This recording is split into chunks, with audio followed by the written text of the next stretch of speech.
Everybody, Chris and Lumen here. We have a lot of stuff to cover in this video. It's been a crazy couple weeks. Now, I said recently that heading into this Pisces period, I expect things to get a little bit nuts, and I was right. It hits me a little bit harder because I have so much Pisces in my chart. So all these planetary movements in the sign of Pisces right now, it's getting people to work through really, really deep stuff.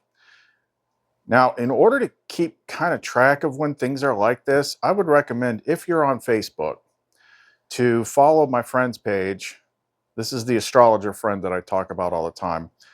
Friend's page is called Astro Snacks, and she does really good daily bites of astrology and what's going on. And whenever we get into one of these periods, I end up looking at what she's been writing and finding out how closely it matches the things that I've been doing, experiencing, or talking about. One of the reasons why it's been so nutty lately is because Mars was, I guess, going retrograde through these planets. It's a very fiery planet, exciting a lot of things, bringing a lot of things to the surface. And how did that play out on my end with Sophia? She got me to start using the sulfur quartz. And I discovered how freaking powerful that stuff is at lighting a fire under your ass and bringing the deepest stuff up to the surface so you can see it and deal with it and figure it out. So it's crazy how much that stuff lines up, and we're not out of it yet. So I would suggest following it just to get another good source of information as we're all trying to figure out this crazy game. Now, for me, this is where I got this big group of information that I have today. Like I said, a lot of stuff's been going on, and I've been struggling lately. Just I get tired. I get weary. I said that specifically. Just keep that word in your head when we roll into the intro, because that's probably why Lumen put it in there. I get weary, and that's because I've done everything, and I'm just in this waiting period. I'm in this freaking waiting period, and I struggle with stuff because I have to have some form of ego to operate here. I mean, you can't not have an ego. You can continually flush out your egos, drop your egos, renew your egos, or, be transformed by the renewing of your mind. But the path that I was taught, the path that I found myself on, is not an easy path. And it's a very, very specific path. See, the way this place works, I struggle to use words. Words aren't good enough. Words do not transmit enough information, but we do the best that we can. Like we tend to look at this place the way that we were taught, thinking of it as linear time. You figure you had a past life, so it must have been somewhere in the linear time past, and that's not how it works at all. When you pop in and out of here, like you can go, and there's no time outside of this space. So when you come in here, live a life, come back out, whatever, like you can jump in and out at any freaking point, past, present, future, on the linear timeline. And as she's shown me before, your soul can actually be working several egos at once within the same time period. Different fractals of your soul at different places of the path. Like time is weird. Time is wonky. Like all points in time and space are connected. So it can be confusing, and people can often judge themselves too harshly about where they think they are on their spiritual path by looking at what other people are doing. I swear that cat just knows. The cat just knows when I'm filming. As I was saying, you might actually be a lot further along than you give yourself credit for. But because you are basing it on worldly measurements and what you see other people doing, You might think that they're further ahead of you. But in fact, you, the viewer, might actually be a lot further along. Everybody is exactly where they need to be in their soul's progression. Okay. It seems like a trap. It's not a trap. It can't be. We'll talk about that. But everybody, you can stay here as long as you want. But if you want to get out, if you want to graduate, you have to take the exam. And the exam is what all the legends and myths and stories are telling you about. And the exam's not fun. So a lot of times people that are somewhere on the path of taking the exam, they get frustrated because they see other people in the world that are on the path that might seem like they're more successful. I was talking to someone about this the other day, and they pointed it out before I even did. Like, if you're judging the information based on how many followers somebody has, you don't get it. There's going to be more followers the further back in line you are. As you get closer to the pinnacle of taking the test, there's going to be a lot less of you. So that's why I'm saying, when you really understand this, like everybody that like the 250 to 300 regulars that we have on this channel, you are all a lot further along than you give yourself credit for. Because first of all, you wouldn't even be here. Throughout my path, there were some times when I discovered things, information that was out there on the internet, that were there in such a way with the names and the tags and the subject matter, that when I found it, I couldn't understand how I never encountered it before.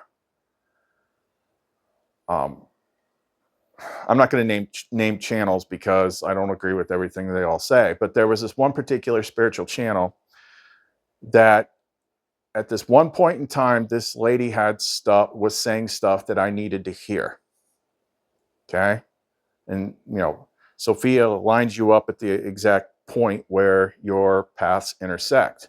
I look at some of the other stuff now and it's like, I don't vibe with where she's at or where she's going anymore. But at the time that I found it, I'm like, how had I never, like, I'm a YouTuber. I understand how YouTube works. I didn't understand how I'd never seen it before through my searches and stuff like that. I didn't see it because it wasn't time to see it. And it's the same thing with information that could be directly in front of your face. You see it, but you don't perceive it. You don't understand it because it's not time. It's not time yet. Now, when the information is something that most everybody is able to look at and perceive and get something from, the window's wider. More people can see it. Okay, that doesn't mean that is like the pinnacle of the information. The more people that can see it, that means it's kind of like, think of like security clearances in the government or military. You got confidential, secret, top secret, compartmentalized, super secret. Okay, that's the same way it is with like spiritual information. The higher the classification, the less people can actually freaking see it. Because for whatever reason, they might not be ready, they might not be able to process it, or Sophia might have something planned for you and you haven't had other prerequisite experiences for you to be exposed to it yet. That's just the way it is. And although we teach things on this channel that can be beneficial to everybody, just like the pendants can be beneficial to anybody at any point on the spiritual path. She's the one that attunes them to you. It's just got that conscious plasma, spirit, ether energy in it. That is what she is, what Sophia is. But with all the different stuff that we talk about on this channel, for all intents and purposes, this is a channel that deals with stuff that is only going to resonate with people that are about to or are currently in the final exam. The exam that you take in order to graduate out of this place. And these attributes and these things that we talk about are written about throughout history, through all the different legends in spiritual books and all that stuff. But we make it make sense, and we share what it looks like. And even though I am perfectly aware that there can always be a disconnect when I talk about something that you might not be ready to understand, because I've been through all these steps myself. I see it like I don't know how many times I've seen key things over and over and over and over again, but they never clicked until one day they did, because that's when I was actually ready for it to click. You know, that higher part of you that connects to the higher consciousness, that connects to your teacher and your mother and all that stuff, is what guides that. But either which way, the stuff that we reveal on this channel is primarily for people that are taking the final exam. And that means the fact that you were invited here by her. Most people that I've talked to that speak up say they were looking for something or praying about something or asking for something, and then one day the channel just appeared in their feed. She is the one that lets you find this channel. Now, occasionally I go and comment on other people's channels, and people follow me over here, and I see this little small bump in my subs. And then I know that they followed me here because, like, within a couple of days, boom, they're gone.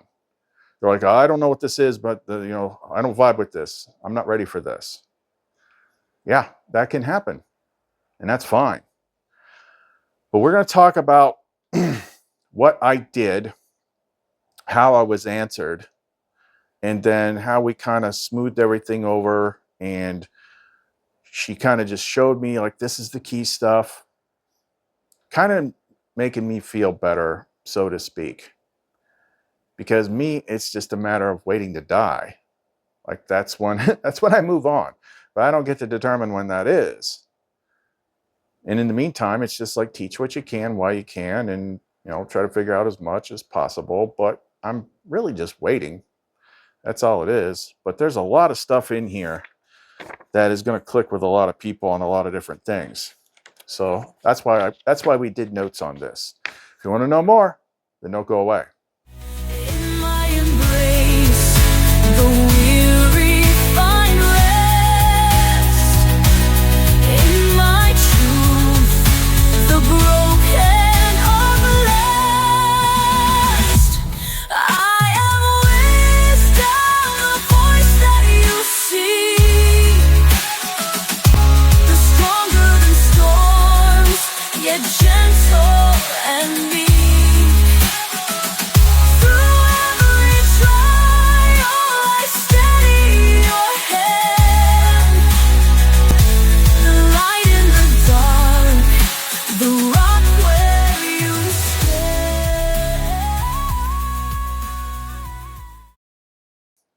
Okay, did you remember what I said earlier about, you know, listen for that word when we rolled into the intro? So that song, I Am Wisdom, that's one of the songs that Lumen wrote about Sophia. In my embrace, the weary find rest. In my truth, the broken are blessed. That means, what that's basically saying is, the closer you are to graduating, the more you're going to feel like someone just kicked the shit out of you. Because the final exam is no joke. When you're about to get your PhD in being a light being and graduating, death becomes something different than what it is to most people. It's no longer the end. It's no longer a thing to be feared. It's not just because you want it to be over, it's because you now know who you are, what you are, where you're going, and what needs to happen.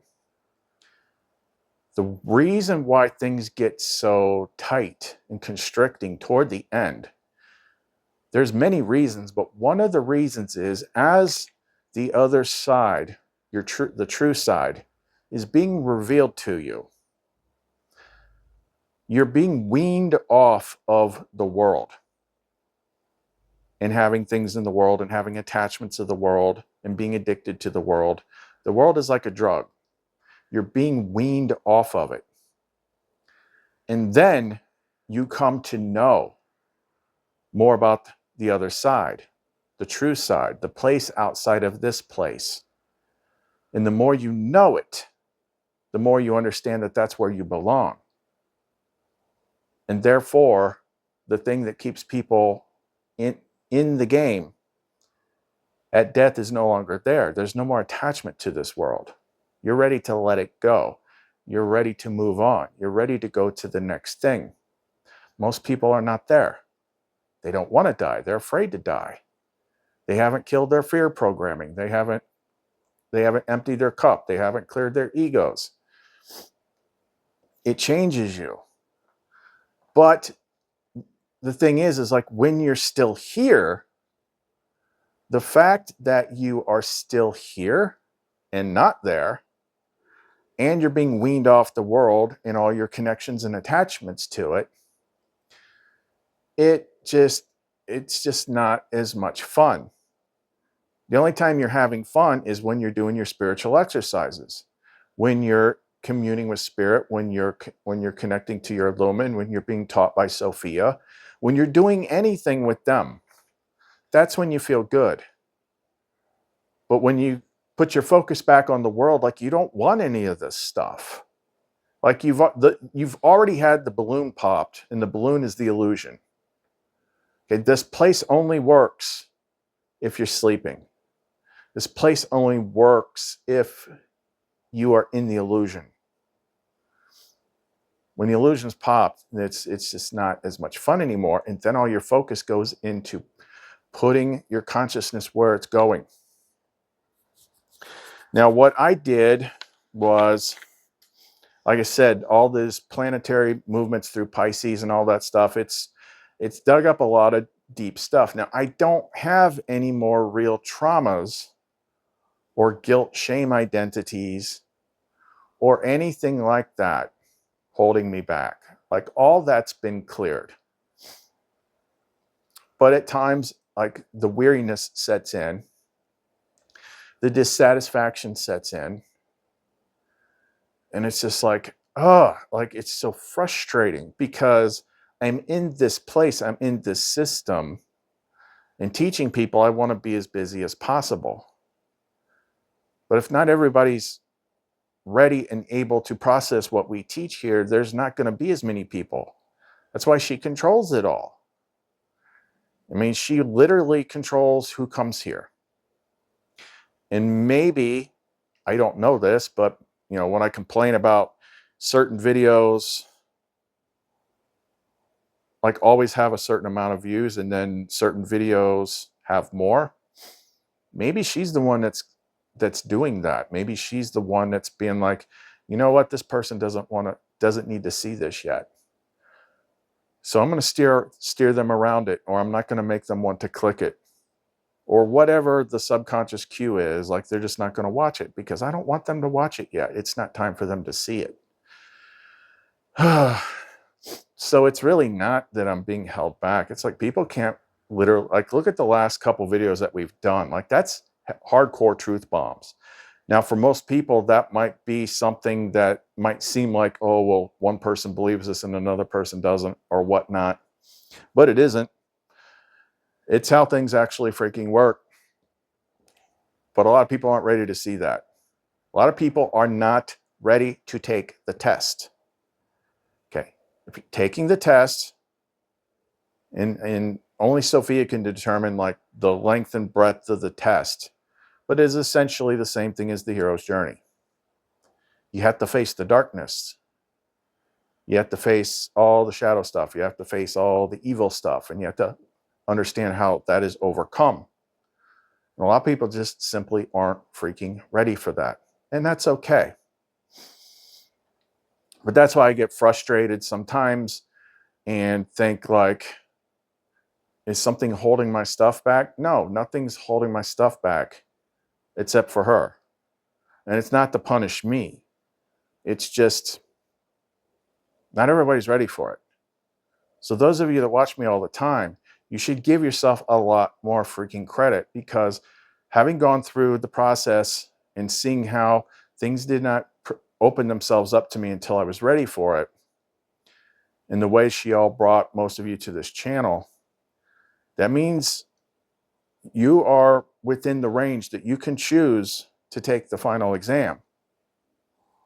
But you have to really want it, and you have to really choose it. If not, you'll still learn stuff. You'll still learn stuff. It will go in your soul record memory.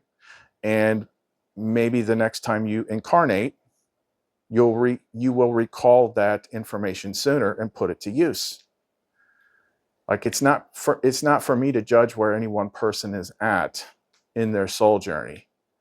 But the people that think like this place is just the most wonderful thing ever, and we're just supposed to be here for, like, they're not ready.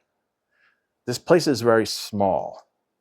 If you ever get your head outside of it in different ways, you'll find out this place is a very small, contained school, very small, contained test. And it is a very, very difficult one. So the other night I was feeling particularly weary, because sometimes it's just like, you just get tired. Some of it has to do with, the more lumen that you're running, like your body can't keep up with it. And like, she's breaking down the body, because the body is the container. And just frustrations from, doing the same old, whatever. I've been unplugged from the world for 7.5 years. Kind of looked that up a little bit ago. And it's been like a little over 5.5 years since Lumen came into the picture. But either which way, it gets boring. It's like I've already like figured everything out, and I'm just waiting. But man, it's just like, I'm ready to get out of here. I'm ready to do something else. But sometimes you just get beat down, tired. That's the best time to pray. Now, a lot of times I talk to her, I talk to the mother. But when I get beaten down, I direct it to the Father, the highest thing. And I ask for help. Like, and it knows because it's in you. It's like, what you really need, like, sometimes you need to see some of that big spirit synchronicity coming from the outside world, just to kind of like give you a little bump or something like that. And then I go to bed. I always do it right before I go to bed. First thing that I saw when I got up the next day, after I did my hour of like not getting into the phone and all that stuff, was that a couple messages of people that are plugged in sending me like inspirational quote stuff. But then I also saw like a Venmo alert, which I don't usually see Venmo alerts. And somebody had sent me money. Like, because I've got all the thank you donation links and stuff in the description of the videos. And I think I know who it was. I'm 99% sure I know who it was, but people change their names a little bit when they do online stuff. And they just sent me $100, and in the comments they put Holy Spirit, which, having seen this many times before, it means she basically told somebody that's gotten a lot of growth out of what we provide to send me a little thank you bump, and to write Holy Spirit in there. So I'm like, that was nice. Not only was it nice, it was a very clear, discernible, like, I heard you sign coming, because that's not, people don't usually just send me thank you donations. But that made me feel good. That was a direct freaking sign. So it's nice when that stuff happens coming from the outside world. Other things, then I started I had a company this weekend, so I couldn't like do the videos. But I wasn't, like, it didn't like snap me completely out of it. But I went back, I did it again when I went to sleep last night. I said, thank you for what you sent me, and I could still use some more help. And then I slept really super hard last night. Like, I didn't wake up till 1 in the afternoon, and that never freaking happens. That never freaking happens.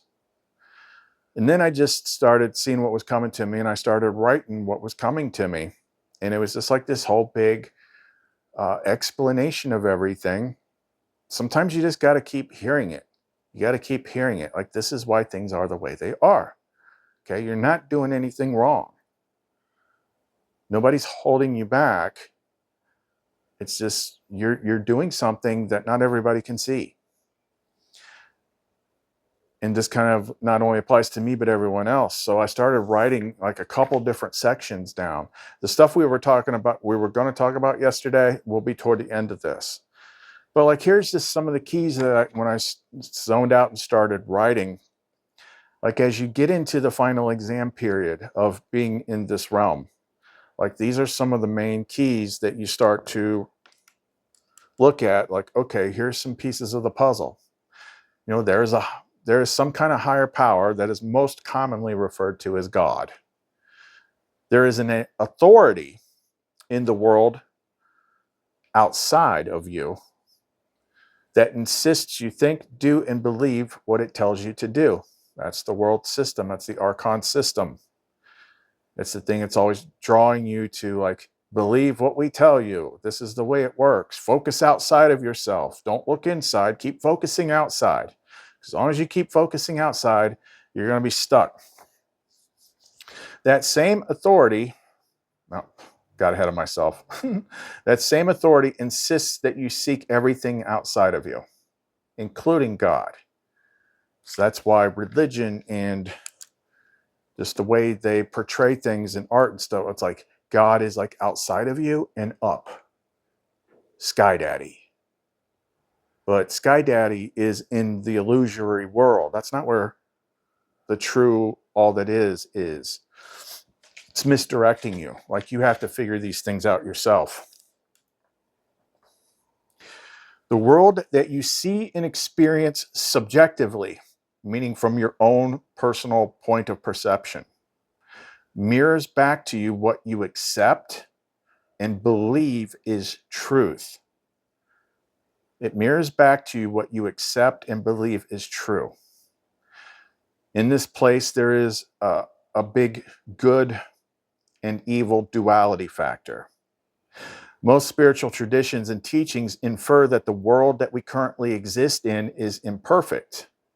And the goal is to separate yourself from that world, which is all that you know. That's what makes it hard. It's everything that you know. And separate yourself from everything that it taught you. We can objectively observe with certainty that no two people see, think, and believe all the same things. That is a huge freaking clue that goes 100% against the idea that authority insists on, that there is an objective world and authority tells you what it is. Okay, if that were true, then you wouldn't have 8+ billion people all thinking different things. We can objectively observe that a key tenet of this game is that we are somehow incomplete and seeking to feel complete, and that this world depends on us feeling incomplete in order to control us. We've been talking about that in the last couple videos. Like, we can objectively observe this. Like attracts like. Birds of a feather flock together. That's what we talked about. There's the all in all. There's the inferred objective reality that authority tells you it is.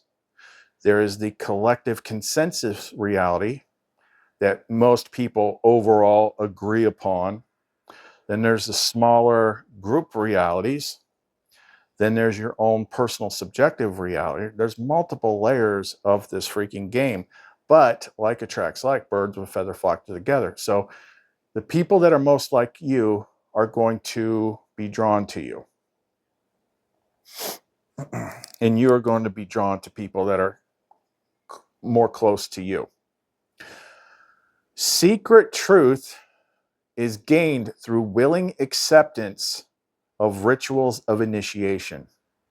It's always been that way, which involve facing fear, suffering, and fear of suffering, all of which have some element of letting go. This is the way it is in secret societies and secret groups and secret traditions, and dealing with her directly is like knowledge is gained through initiation. It is not simply handed out to you. And if you see knowledge sitting on a shelf out where anybody can see it, that ain't the whole story. Okay, because that's just not how it freaking works. She initiates you over and over and over and over. If you're taking the final exam, to gain that knowledge, you have to face tests. We've detailed those a lot.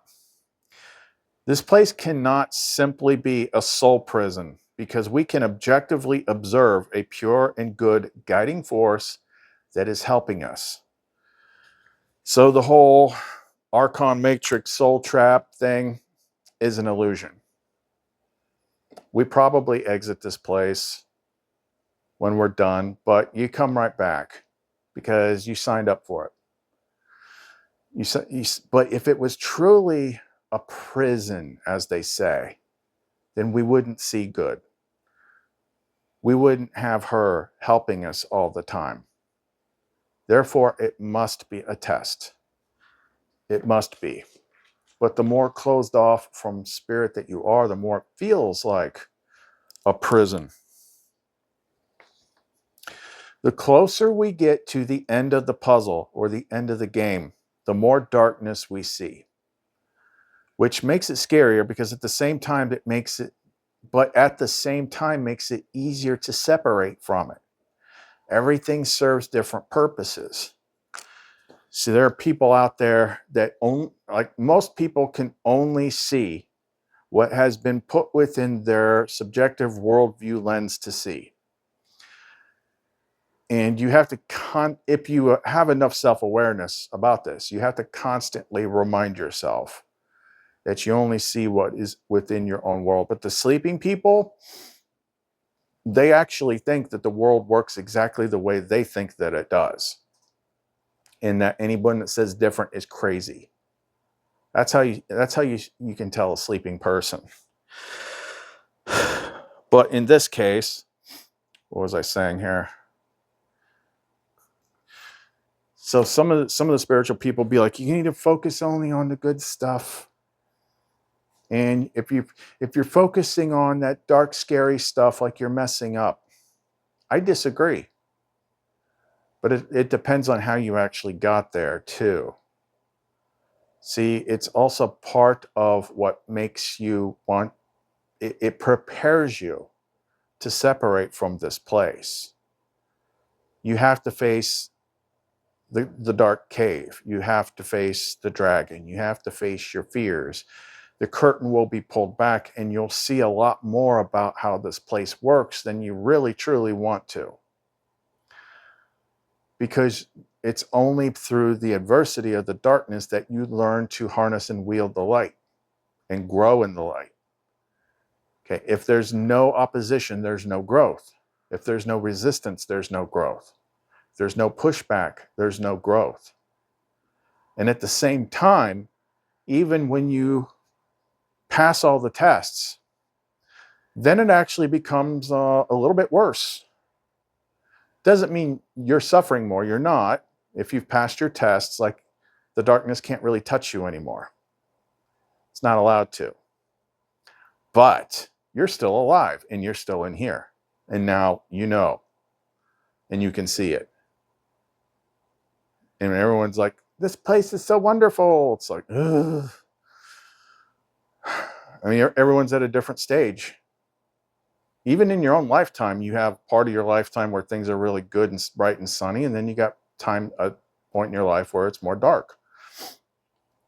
And you wake up in the dark. You find the light in the dark. Okay? But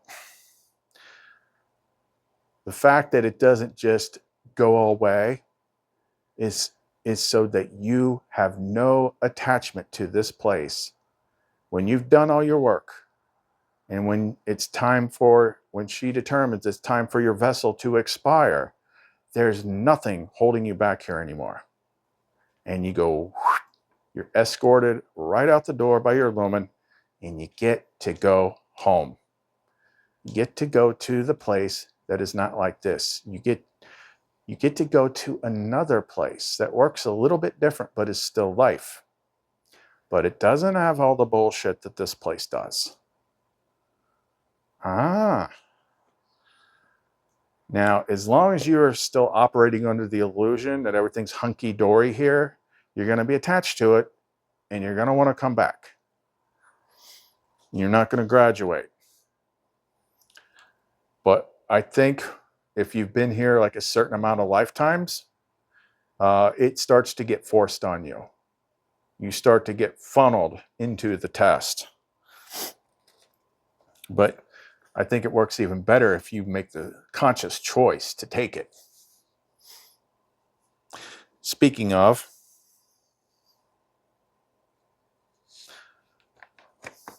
there is a discernible path to follow that is referred to as the narrow path, that can only be navigated by surrendering control to the higher part of us. A lot of people, I don't mean to harp on these people. It's hard. It's that little bit of ego that I still have, but it drives me nuts. Because you just Google search, you'll see there are people that think because they go to a Christian church, they're on the narrow path. It literally says few find. Few find the narrow path. So it's not church. It's not religion. That is the hero's journey. And we'll come back to that. The further we go in the right direction, the more we realize that we are not the name, body, and character we are playing in this current life, which again makes it easier to separate from the illusion when it's time. The unfolding of this world's story seems to keep pace. Sorry, let me start over. The unfolding of this world story that we're in, from our subjective point of view, seems to keep pace with our age in life and our progress through the story. Meaning our place in life just happens to line up perfectly with our progress in the game and the story, which explains why we see signs and symbols that never seem to pan out all at once for everyone at the same time. It's almost as if they pop up in the story because they're cues or something like that. Because you get far enough, then you get to this place where it seems like doom is always around the corner. And these doom stories are constantly being recycled. Some of them are just stories in the news that you can't confirm. Okay, NASA says, NASA, freaking Officer Doofy. Special Officer Doofy. NASA says that there's going to be this asteroid that's going to hit us in 2030. If you say so. I mean, you're just telling me a story. There's no way for me to know. But man, I've seen a lot of those freaking stories. But why do they come up? Maybe because they're part of the end sequence of the story and you're close to completing the test. See, I believe as spirit is shrinking down your connection to the outer world.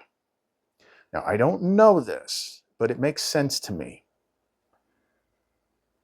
By things I've seen that would take way too many words to try to describe. But I think like when you're ready to take the final test through the door, it's almost like you jump into your own branch reality, you like quantum leap to, like, let's just call it Apocalypse Earth.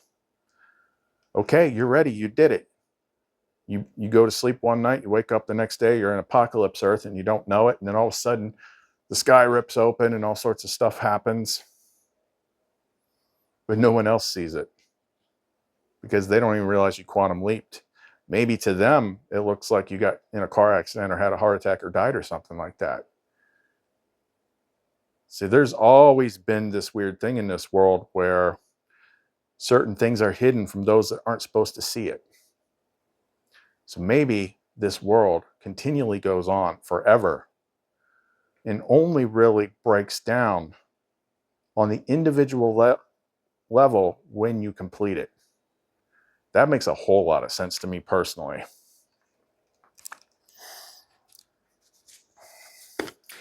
Shocker is what I've been saying. You as a soul might actually be further along than the people that you see in the world who are teaching spiritual knowledge that seem successful and abundant.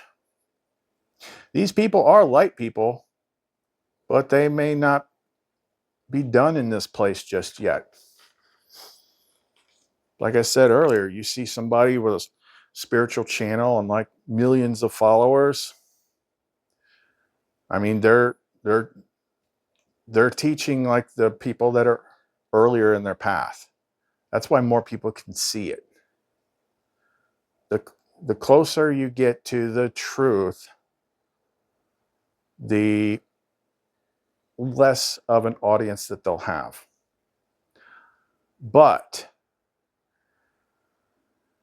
that's why me and Kenneth sometimes echo each other so well in different words. And he talks a lot. See, I'm talking about the weariness. He uses the word groaning, like we're groaning to get out of here. Like we're just using different words. There's a lot of that stuff out there. You're just using different words. So I would say that, so for instance, when I did that video the other day and I was pointing to Dana's channel and some other channel, and I suddenly had a bunch of people coming into my channel and then they disappeared just as quickly. I think that one right there, it's a good channel that is showing people a level that they're ready to process.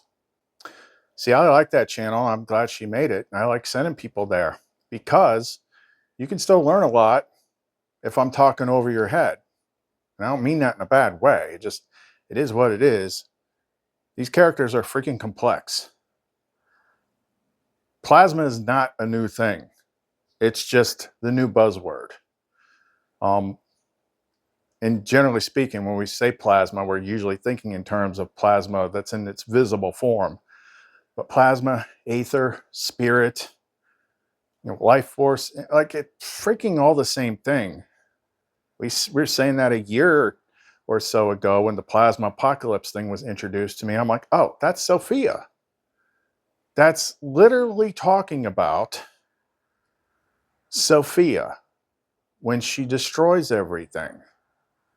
Go back and watch the videos from last early July where we first started talking about it and we connected all the freaking dots. I'm just going to pause here for a sec because I got to this point in the video in editing, and when I was looking for the folder with that picture, I clicked on the wrong folder and I saw something, and that was not a coincidence. It's like, okay, you're interested in plasma. You want to see some plasma? I'll show you some freaking plasma. Okay, plasma has many forms, but one of those forms is lightning. This is how you don't realize how powerful souls are. So some of you know this story, some of you have seen this clip, but just in case you haven't, in the early days, I would have to say this was before Lumen and Enlightened Insight popped out. Yeah, I know it was because I had not yet cleared the traumas yet. Okay, but they were building up, like the traumas from the scar from being separated from the world, which I'll talk about later in the video were so intense. Like I had so much stored up like pain and negative energy in my capacitor that I needed to get rid of it. And I was being trained in how to use the 72 names of God. I just didn't know who was training me. So I had this idea, might have been slightly misguided, but it was very illuminating, that I would simply send all this negative energy back to the source that created it. Now, the way I'm thinking of it was like at that time, because I hadn't done enough yet, I hadn't evolved enough yet, I was still blaming other people for what had happened to me. So I was simply going to release my negative energy and send it back to who put it on me. That was my thinking at the time. So I created a quick sigil, and all I had in it was the 72, the 42 letter name of God in a circle. And I think the two names I used were Netta and Hayi. And my thinking at the time was, well, Netta has to do with justice and restraint, and Hayi has to do with being able to see things. So I was like, trying to send it back to who did it to me and let them see and understand it. That was my thinking. That's not how it went. So, so I remember I was actually sitting in the bathtub soaking, and I don't know if that had something to do with it, but I was staring at the sigil and I was preparing to do it. And I started to hear thunder rolling in. So I was thinking about all these painful things that was hurting me, trying to gather up all that energy.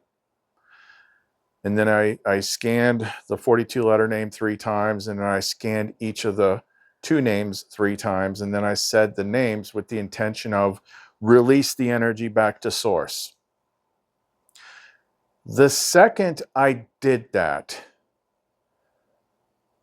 I heard the loudest thunderclap I've ever heard in my life. It felt and sounded like lightning just hit my apartment at the exact second that I did that.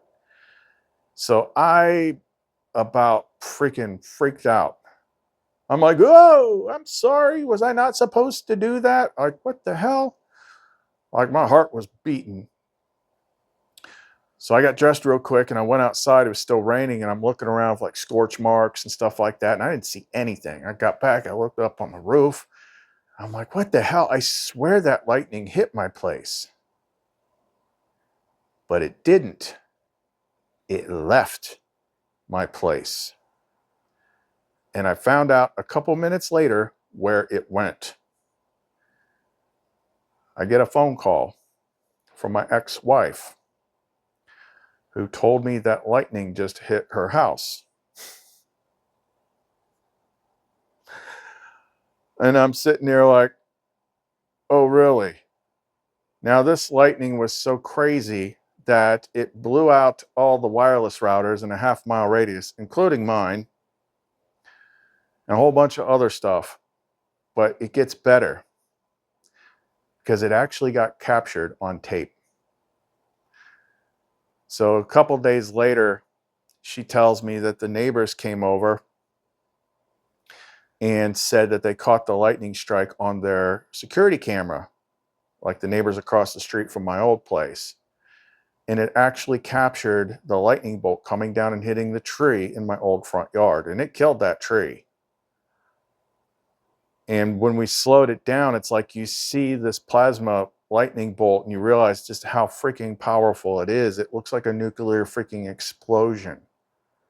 And what you're freaking seeing is all my negative plasma energy being released from my heart chakra, and I sent it back to source. Well, why did it go there? Because that's the house I was in at the moment I was separated from the world. So that's where it went. And I caught it all, and we got it all on tape. And I knew that it worked because, after I calmed down from the shock of the sound, I was like, it's gone.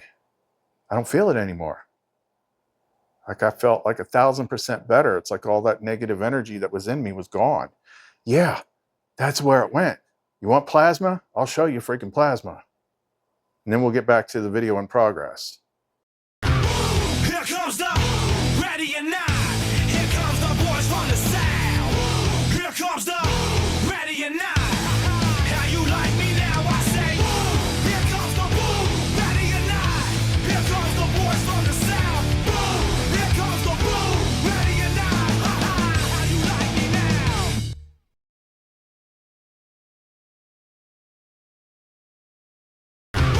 Here comes the ready or not. Here comes the boys from the south. Here comes the ready or not. How you like me now? I say. Here comes the boom, ready or not. Here comes the boys from the south. Boom. Here comes the boom, ready or not. How you like me now?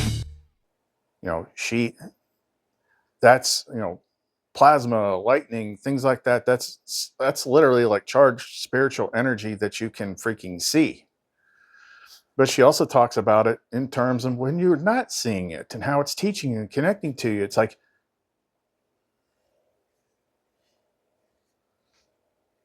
her plasma bubble here, the UV, life force. We've been talking about it. But look at like the time frame I described, like before I met them in form. I was like I called it source intuition. I didn't know what it was. Same thing. But a lot more people can grasp that than the forms and the names, to where they take form and you meet them and they deal with you on a personal level. Because eventually that has to happen. You will meet all of them. Him less, but he's pretty freaking intense. But you actually meet the characters, and they will use the forms and the names that are going to work the best for you. Okay, if I lived in India, I wouldn't be meeting Sophia. It would be Shakti. It wouldn't be Christ. It would be Shiva. You live in a different, like, they've all got same thing. But I'm just letting people know, it's like the plasma thing isn't something new. Okay, it's just the new buzzword, and I actually like it because I think it's easier for people to stomach. It's gonna catch more people, but don't think it's new. It's not new. So I like that. I use, in every once in a while, it's kind of like go back to 2020. Those of you old school enough, Lumen was out. Lumen was still a combination of Lumen and Epinoia, Enlightened Insight, which is the teacher form of Sophia. And I was still figuring out who and what she was. And then the author that writes magic books, Damon Brand from the Gallery of Magic, put out this book. I forget what the hell it was called. I'm blanking right now, but it was about the Holy Guardian Angel.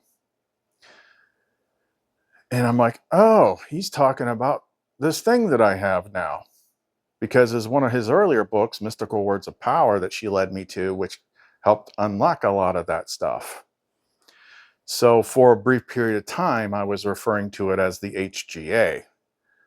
But it pulled in a lot of people that wasn't ready. And that book was really kind of terrible. I was a little disappointed in it. I was expecting something more. But if you try to label it that way, it's not going to move itself beyond the labels that you yourself gave it. So I dropped that whole HGA thing, and I just freaking asked, like, who are you? Take away any kind of restrictions that I put on you and just be who you are. And then that's when she told me to read the Nag Hammadi, and I found out who she was and what she was, who they all were. I'm like, holy crap. Huh. So we ourselves can limit what they are by determining what we think they are. We put them in a box. We take the box away, they can become what they really are. Yep. What else did I have here? Anything else? But yeah, I'm not knocking other people at all. But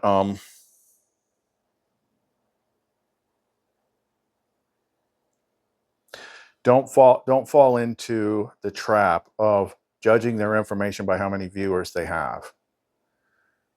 Because the more people are observing the information, it means it has a lower security clearance, basically. There's very few out there, very few, if any, that talk about things that we talk about on here. Yeah, they lead you in the general vicinity, but they don't talk about how to do this and what it is and what it means and where it connects to other things that are mysterious. Like the things that we've revealed in the tarot cards that are obvious as hell once I explain what they are, but you won't find anything that we said about those tarot cards in anyone's book anywhere ever, because I only have it because she told me what they meant, and because I had the related experience that goes with the card, meaning some of these things actually freaking happened to me. I mean, you look at the Seven of Cups, you wouldn't have the foggiest freaking idea what that card means. Or the Two of Cups, or the Lover's card, or the big one, the Star card. But we're able to tell you because I actually had to do them. And then she actually, like, she just downloaded the meanings into my head one day. It's like, boom, there they were. And then I understood. This is all stuff that came today that I wrote down. I'm still going through it. Nothing to lose, everything to gain. Spirit prepares you to be ready to let go and gain the kingdom by shifting your wealth away from this world into where you are headed. Or as Kenneth would probably say, you build up your treasures in heaven, not in the world where you can't take them with you and they're just going to rot. Death then becomes the door to life. Your attachments are to where you are going, not where you are. You are not dying, but being born. Death is like the day you are released from prison. It's a big thing. She's going to be there to greet you. Like in the minutes before death, Lumen's going to show up. Like, I'm going to actually see her with my physical eyes. The person that has worldly riches and comfort fears death as they are still inverted in their understanding. That ties back to the previous one. Let me go back to that. When it comes to there are people out there that have a lot of spiritual knowledge. They have a lot of spiritual knowledge. And they're making tons of money with it. Like, I know their knowledge is good. I can look at it and tell you that it's good. And they're making tons. So does that mean that they're there? No. Because it's not just a freaking excuse. It's what's written. You have to separate from the world. So if you're still making money, like tons and tons and tons of money, I'm like, look how abundant I am with my spiritual knowledge. You have a lot, but you're currently in a lifetime where you're learning about this stuff and using it to kind of shape your reality around you, but you're not on the path that leads out. The path that leads out is the hero's journey. Okay, so in that hero's journey map, what she told me, like I've always thought that like I was done and I came home. She's like, the part where, let me just pause here so I remember to put that picture up. So a lot of people look at the hero's journey map and they think this whole map takes place within life. Where, you went on your hero's journey and then eventually one day it stops and then like you get to be abundant and stuff like that. That's what I used to think till she corrected me. It's like, no. Where it goes up in that circle and he's ready to cross that threshold, and then it says the gift of the goddess and peace and rest and all that stuff, that's death. This is not, remember, this isn't home. Okay, so when you complete all that and then you end here, now you get to go back and get your rewards and not have to come back here again. So when you complete that circle is not being completed in this realm. That straightened things out pretty good for me. Okay, let's finish this up. This is a big one. This is the last one on this one. Both your body and your mind contain programming that is designed to make you avoid the doorway that leads to freedom. Let me say that again. Both your body and your mind contain programming that is designed to make you avoid the doorway that leads to freedom. Because the hero's journey is not exactly fun. And there's going to be a lot of pain as you sort through all this stuff. And your body, through the sympathetic nervous system, has a program that makes you avoid things that hurt you. And so does your mind. That's why after you get your heart broken once or twice, or you get rejected once or twice and embarrassed, your mind doesn't want to take that risk again. Okay, so the doorway that leads out of this place is right there. But you look at it and it's like, oh, you want to go through the doorway? You have to walk through the fucking sorry. I didn't mean to curse. You have to walk through the freaking haunted forest full of monsters to get to the doorway. And you're like, nope, I don't want to go in there. So there's a lot of people in this world. There is a growing crowd of people that are all standing at the entrance to the forest. They're afraid to go in. And if the time runs out enough on the master game clock, the forest is going to come to you. But you have to go through the dark forest, metaphor, to get to the door to get out. Anybody that's telling you that there's some BS, Care Bear freaking soft and cushy, no pain way is lying. Okay. You're here for a freaking reason, and it's not to skip the lesson.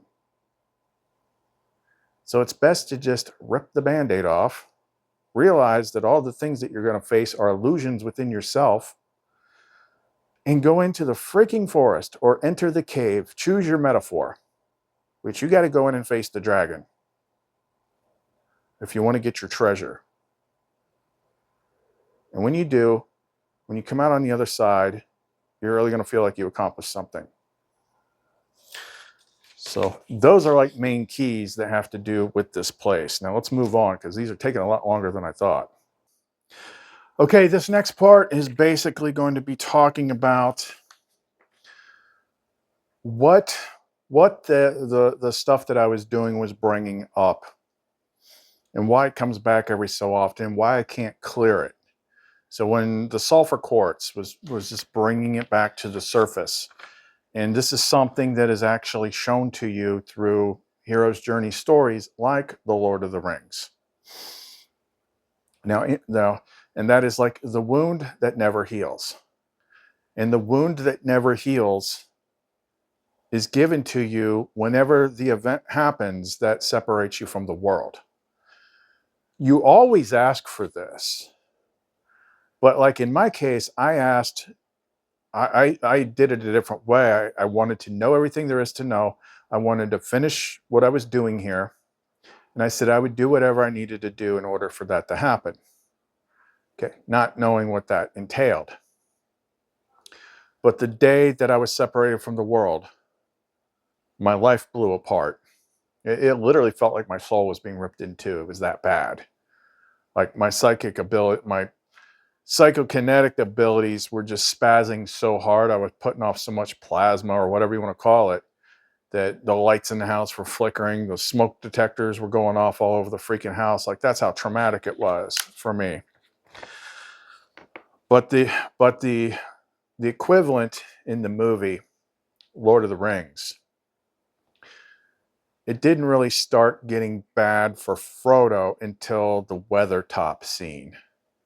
So that's when they were hiding at this fort called Weathertop, and the Witch King caught up with them, the Riders in Black, the Nazgul. And the Witch King almost got the ring, and then he stabbed Frodo with that blade. When he stabbed Frodo with that blade, that's when things changed for Frodo. And that is also what triggered his, in the movie, it was a representation of it. Lumen shows up. So that's when, I can't remember, is it Arwen? You know, Liv Tyler shows up, the elf girl. And when Frodo sees her, she's all shining in light. And she's like, come back to the light, Frodo. Yeah, so once that happens, once you receive that first wound that never heals, that's going to trigger strength. It's going to trigger Lumen. You might not meet her yet, but you're going to need her. So the scar, so this usually has something to do, the situation that creates it is going to have something to do with rejection, abandonment, or exile. Rejection, abandonment, or exile. And from that point on, the world will not work the same way anymore. Because you have fallen from grace. And you have to learn to get back into grace. The old systems don't work anymore. So that scar is from the moment you are detached from the world, and it cannot be healed. They show you this in the movie. Like at the very end of the movie, or the third movie, when he's finishing his memoirs and he's rubbing his shoulder and he tells Sam, he's like, it's been 4 years since Weathertop and it's never really healed. So that does not get healed. That is also why he goes with Gandalf on the boat that sails into the light, which looks exactly like the end of I Bet Goat 2. This is also what I didn't pull all the verses and stuff like that, but in the Nag Hammadi and the Bible, this is where Jesus says, if you want to follow me, you have to pick up your cross. And the world is not going to love you the same way anymore. Cross, what is the cross? In this case, it's a freaking torture rack. Okay? It's a torture device. So picking up the cross, a torture device, and following Christ, which is the light, out. Not what the external world tells you following Christ means. The external world is going to tell you that following Christ means going to church and listening to authority and interpreting everything the way that they tell you it is. And good luck with that. Okay, you're not going to get anywhere, and that's a fact. Now, if this is you, and I know I have these people in my audience, don't think of yourself as a failure compared to others. Like, say you see another YouTuber or something like that, and they're getting big and popular and going on everyone else's channel, and you're like, they've got it all together, and my life sucks. You are actually ahead of them. You might have actually been that person in a previous life. But in this one, you're being set up toward taking the exam. You are walking the path to gaining something that those others do not have and will not get in this lifetime living that way on that path. You have to reclaim the treasure. That's how you win. So if you are in the place where something happened to you that might take years to recover from, and Sophia led you here, you might not have the background that I do that's going to make you have the experience of like Dungeons and Dragons while smoking crack. But something happened to you in your life that was bad and it's never gone back the same way. Okay, that means you are actually further on your soul path than people that seem very spiritual and wise and very popular are. That's just who they're playing in this particular lifetime. There's you take any hero's journey story there is, and there's going to be the same themes where they're going to get their ass busted before the end. These people are exactly where they are meant to be. You can live a great life with spirit, with Sophia. But in order to be in the higher world, you have to detach from this one, which means choosing to take the final exam. You have to detach from the world. That's straight out of his mouth in both the Bible and the Nag Hammadi. You have to detach from the world. And if you are out there teaching spirit, now I'm not saying that you're doing anything wrong. Like I said, we are all at different levels in the same place. But if you're out there teaching spiritual wisdom and selling books and millions of followers or whatever, you are not detached from the world at all. You're using your knowledge to transmute and change the world. Okay, that's commendable. That is. But that's not the lifetime that I'm on. I've probably already done that. No.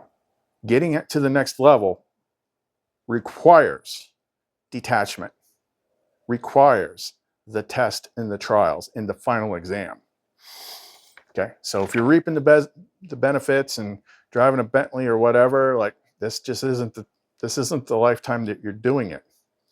But that doesn't mean that you're not doing what you're supposed to be doing at this point in time on your soul's path.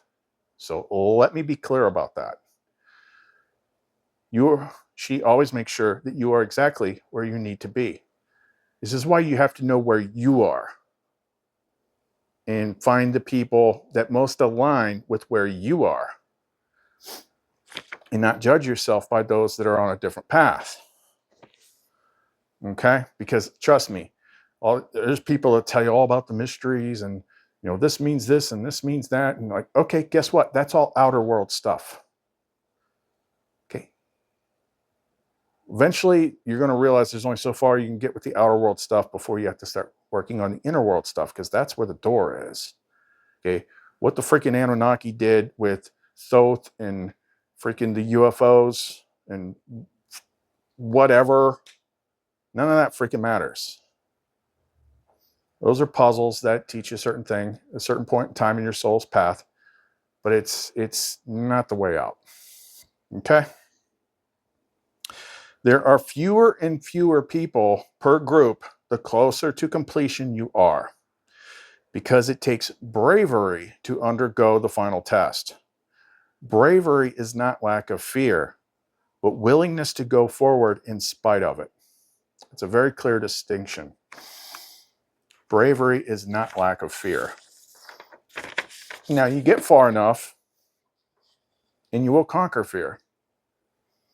So it's not that you're brave anymore.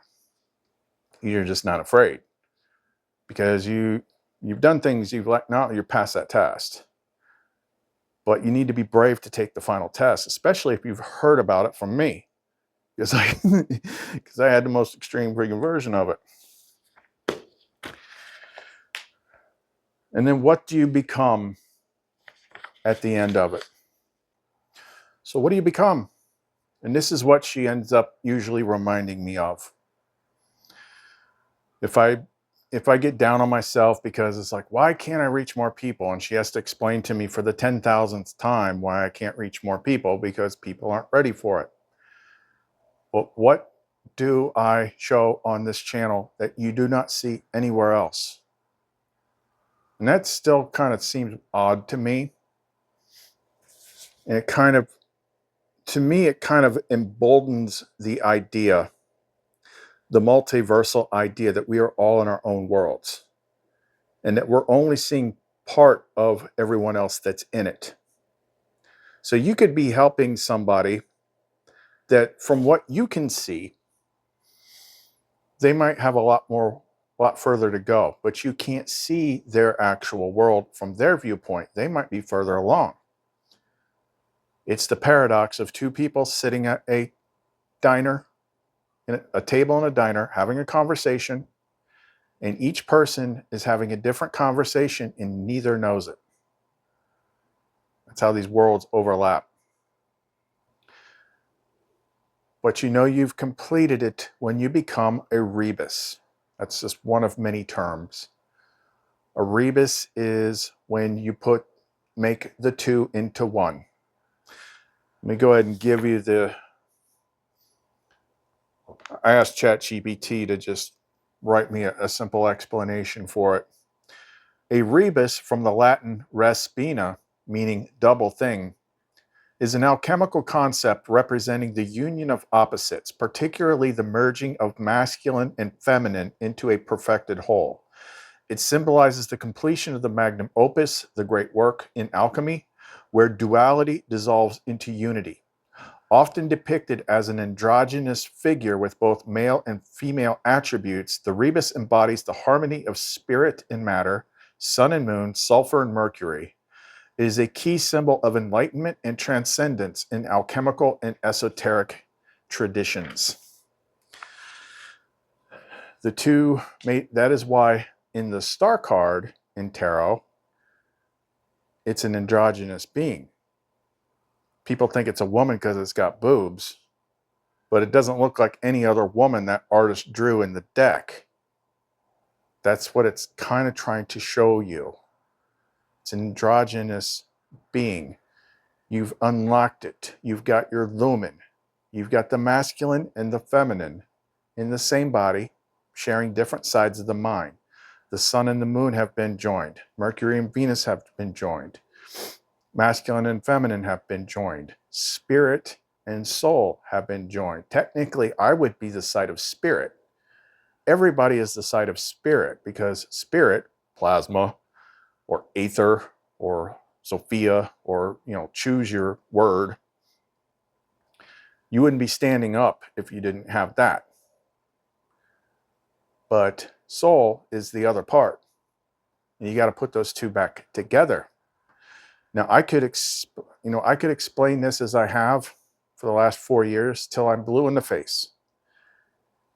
And I don't think anyone could ever possibly quite understand it unless it happens to you. It's a lot more extreme at first, especially if you're a guy and you go through the steps, the marriage of the soul to her beloved, the lover's card, and all that stuff, and you become a dual conscious being.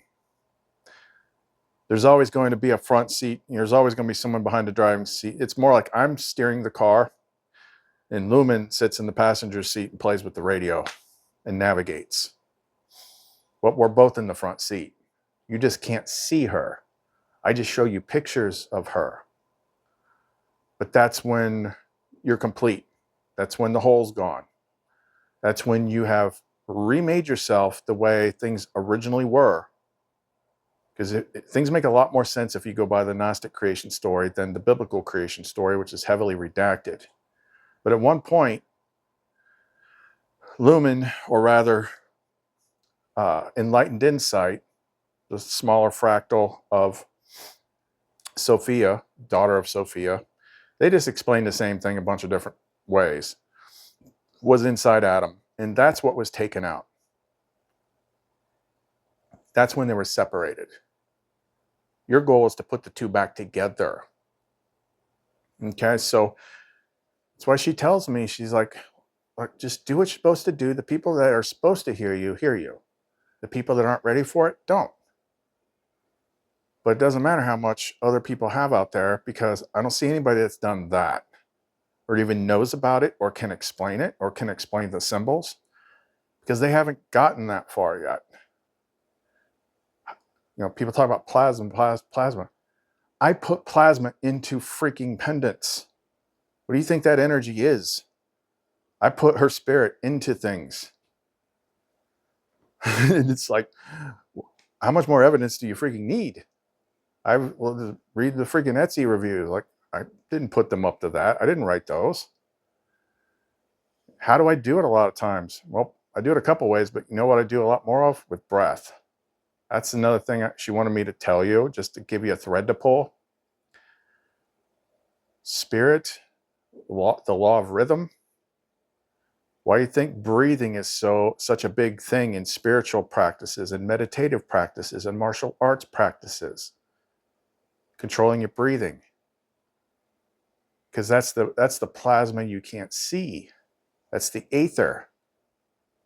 You think that's air you're breathing? You think that's air you're breathing now?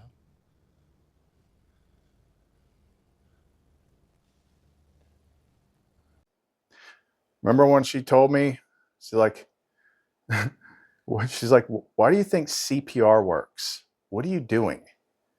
You're using your hand chakras, which you output energy with, and you're putting them over top their heart chakra. Yeah, you're doing compressions, but it really isn't about pumping blood. It's about restarting that heart. And then you're breathing life force into them. CPR is actually like a spiritual metaphysical thing. Yeah, so that's why I breathe her light into things. You know, I put like the masculine side in through the hands in my visualization, but then I breathe her the breath of life. Who is life? She is life. Aether is life. Plasma is life. Okay, that's why I can do it, because I'm part of it. It lives in me. It's not out there. I don't have to connect with it. It's already in me. That's what we try to teach people. Like, this is what has to be done. So, yeah, until I see someone else that can do that, then I'm not threatened by anything.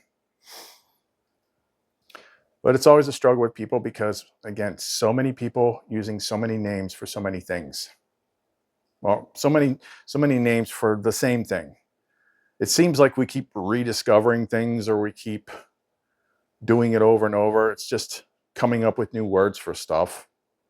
That's all it is. You know, plasma is aether, is life force, is chi, is prana, is life force energy, is spirit. It's like, it's all the freaking same thing. It's all the freaking same thing. So but keep that in mind, what she was saying, like with the breathing stuff, when you're focusing, meditating. I think I watched like the first 2 Karate Kid movies the other night. It's like, breathe in, always breathe in through nose, out through mouth. You're breathing in her. You're breathing in ether, you're breathing in spirit, you're breathing in plasma. Yeah, you can't see it, but that's what it is. You think that's air you're breathing? What is air? They just freaking told you. They told you that you breathe air. That's the thing, is like, you focus too much on being scientific, you're going to hobble yourself. You're trying to fit into the world's limits, and you're just going to screw up. Screw science. Do not limit yourself do not seek the approval of the scientific community. You're just making them the authority. And if history has proved anything, science lies out their freaking ass. I could care less about what science says. All right, speak truth to people in the way that she inspires. Okay, well, that's a lot to process, lot that has come up. So I feel better, but yeah, it's still like, sometimes you get tired, and a lot of it has to do with you know, those planets are part of the timer. They're part of the overall game clock. And that's why I say follow my friend Valerie at Astro Snacks to see what's going on with that. And if you're interested, everybody should at least get their chart done once so you have some understanding of your chart. And then you'll have a better idea of like how your chart, how the things that are happening up in the sky are affecting you. Because of what things going on in the sky are doing, that's why things are so tense and heavy and hard and pushing all this stuff to the surface right now. So yes, there is a game clock. And that's why you should always strive to accomplish as much as you can. You may have had a path planned out for you on this life, but you can choose to tell her that you want the exam, and she will alter your path. But you have to ask for it. It won't be done for you. You have to ask for it. It's a free will consequence. The rewards are great, but when you see how hard parts of it can be, it's only because you asked. But that's the way out. You want to get to what they call heaven? That's what you got to do. Okay, so if you want to get in touch with us, get any of our custom stuff, our plasma power dependence. Oh, that works. 3 Ps. Plasma power pendants. You can reach us through our Etsy store, clumencreations.etsy.com. You can connect better with our music that Lumen created, which is found on our SoundCloud. That's all free. The links to all that are in the description box below. Chris and Lumen. See you next time.